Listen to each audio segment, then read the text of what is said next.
यकीन से जुड़ी हुई, अपने ईमान से जुड़ी हुई पढ़ता हूं।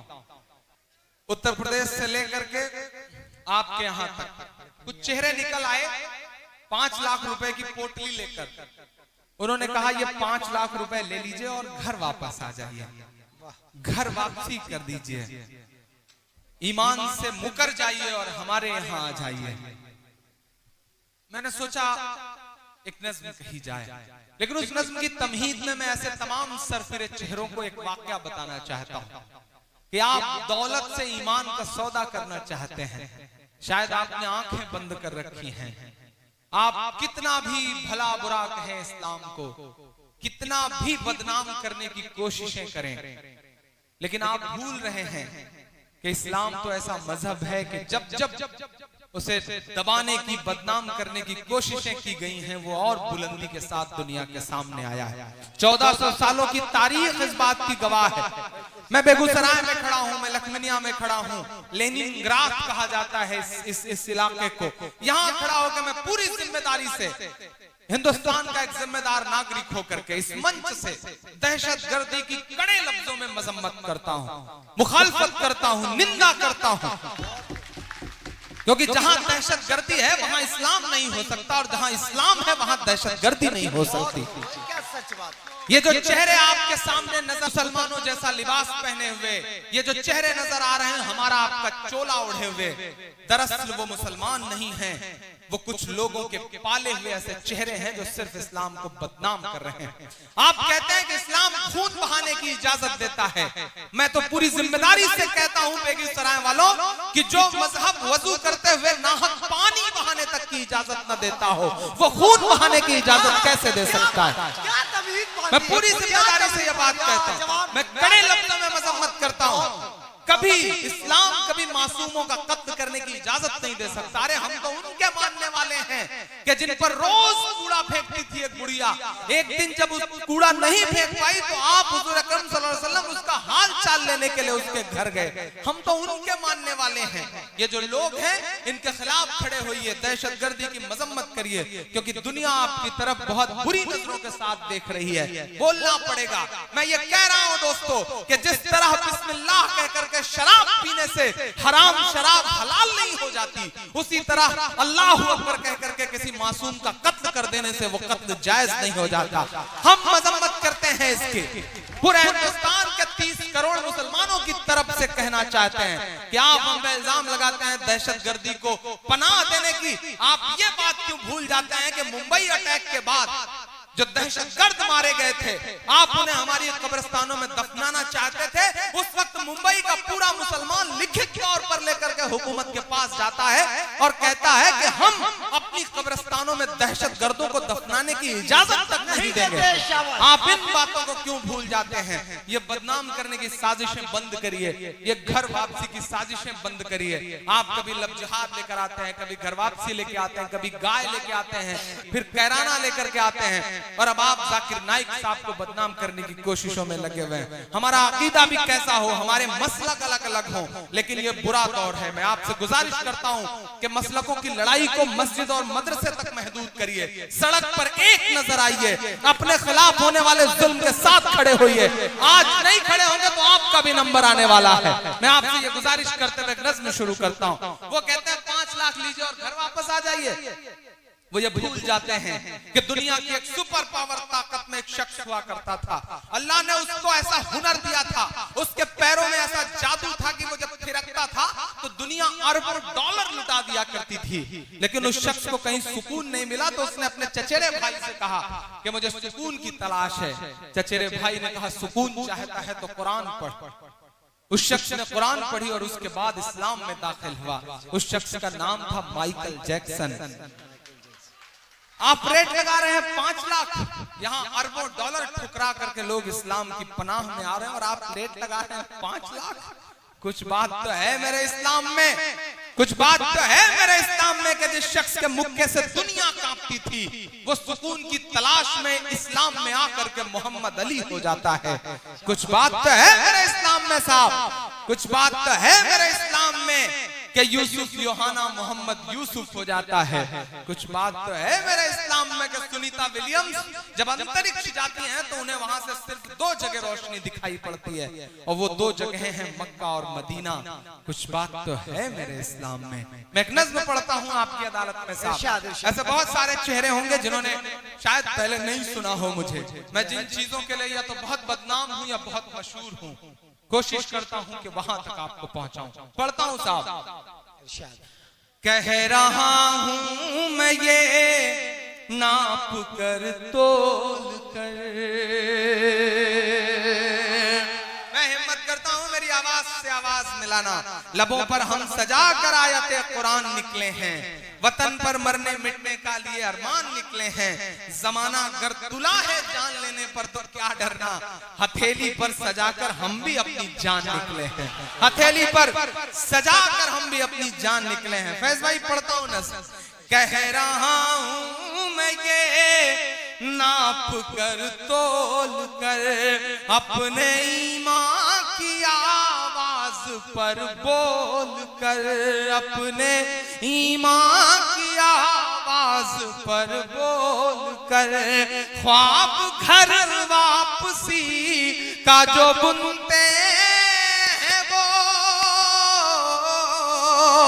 ख्वाब घर वापसी का जो बुनते हैं वो, मेरी धड़कन सुने कान को खोल कर, मेरी धड़कन सुने कान को खोल कर। हम मोहम्मद के इस्लाम की शान पर, देखता हूँ कितनी मोहब्बत करते हैं आप अपने आका से। मैं पढ़ता हूँ ये मिसरे कि हम मोहम्मद के इस्लाम की शान पर कल भी कुर्बान थे, अब भी कुर्बान है। हम मुसलमान हैं, हम मुसलमान हैं, हम मुसलमान हैं, हम मुसलमान हैं। मेरे भारत तेरी, मेरे भारत तेरी आन है शान है, हम तेरी सरहदों के निगहबान हैं। हम मुसलमान हैं, हम मुसलमान हैं, हम मुसलमान हैं, हम मुसलमान हैं। पहला बंद पढ़ता हूँ इस नज़्म का साहब कि हम तो फारस अरब से भी आए नहीं, भी आए नहीं। मुझे याद है जब मैंने बचपन में आंखें खोली थी, घुटनों के बल चलता था मैं उबैद भाई, तो मेरे पड़ोस में भगवती मिश्रा चाचा होते थे, मेरे पड़ोस में सीताराम जी होते थे। कभी कभी मैं सड़क पार करते हुए जब मेरे पैर लड़खड़ाते थे तो मेरी उंगली पकड़ के मुझे सड़क पार करवाते थे। हमने ऐसे माशरे में आंखें खोली हैं।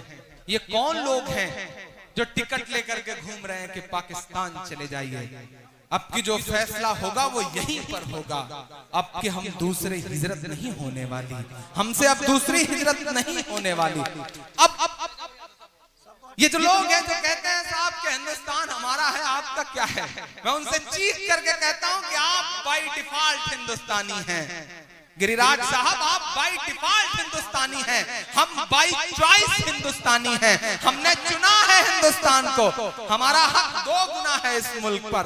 हमने चुना है, हम चाहते तो पुरखों के साथ जो बंटवारे के लोग थे उनके साथ जा सकते थे, लेकिन नहीं गए। हमने इस मिट्टी में अपनी सांसों को दफन करना कबूल किया, हम गए नहीं। हमारा 2 गुना हक है साहब। मैं मिसरे पढ़ता हूं कि हम तो फारस अरब से भी आए नहीं, तेरे अपने हैं हम तो पराए नहीं, तेरे अपने हैं हम तो पराए नहीं। इस तरह से सितम हम पे ढाए गए।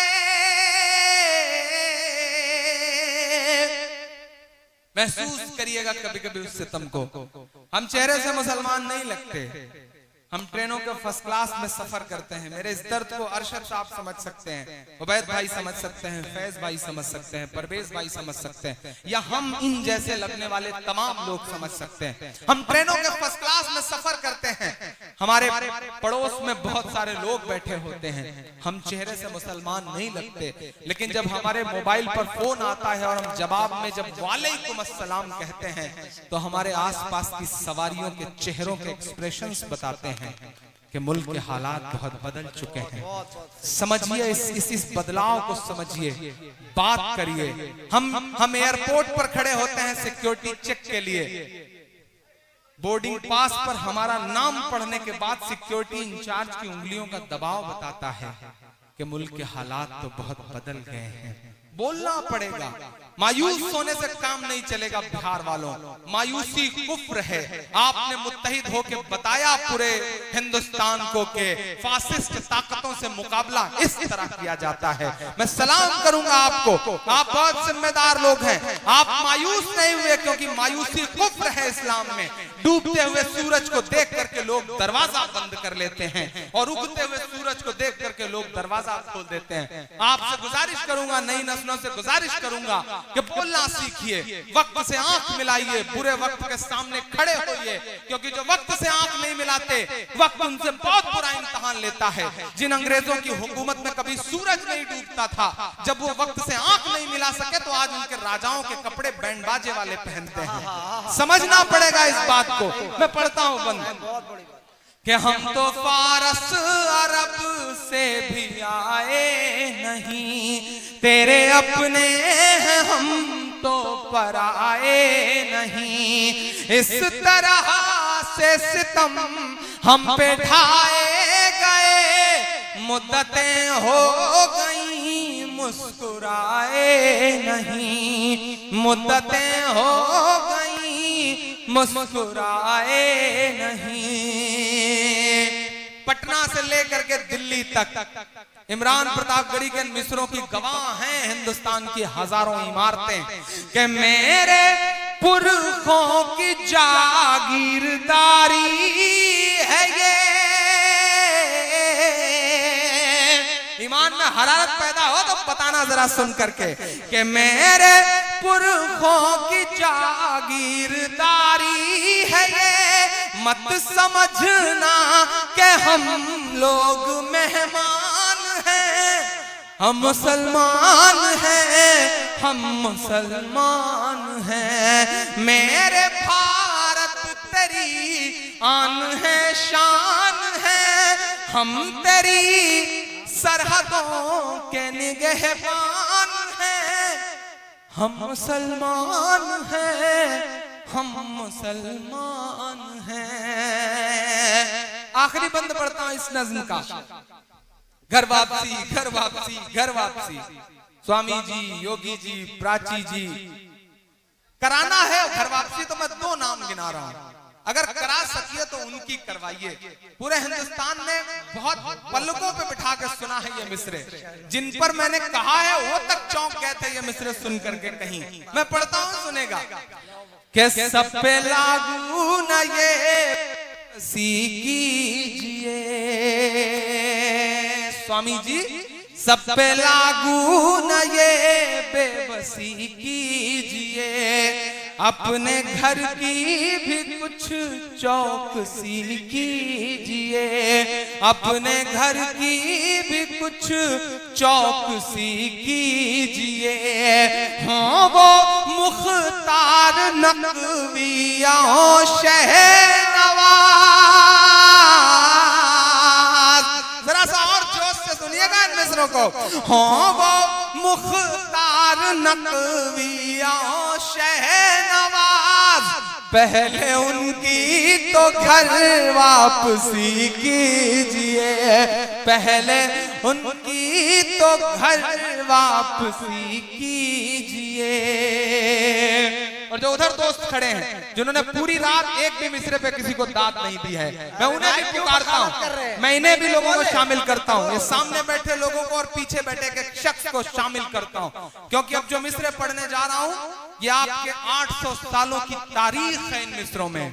इमरान पढ़ता है ये मिसरे, मेरा ईमान, मेरा तेवर, मेरी खुददारी, मेरा ज़मीर बोलता है इन मिसरों में कि 5 दिन की हुकूमत पे इतना नशा, एक एक हाथ तो यहां से वहां तक कसम है, एक एक हाथ हवा में उठा हुआ नजर आना चाहिए इन मिसरों पे कि 5 दिन की हुकूमत पे इतना नशा, 5 दिन की हुकूमत पे इतना नशा, हम तो वो हैं जो सदियों से सुल्तान हैं। हम मुसलमान हैं, हम मुसलमान हैं, हम मुसलमान हैं। जा जा जा जा जा जा जा जा लेके जा, लेके जा, लेके जा, लेके जा, लेके जा, एक और तारन, बोलो तारन के खाए, तारन के खाए, तारन के खाए।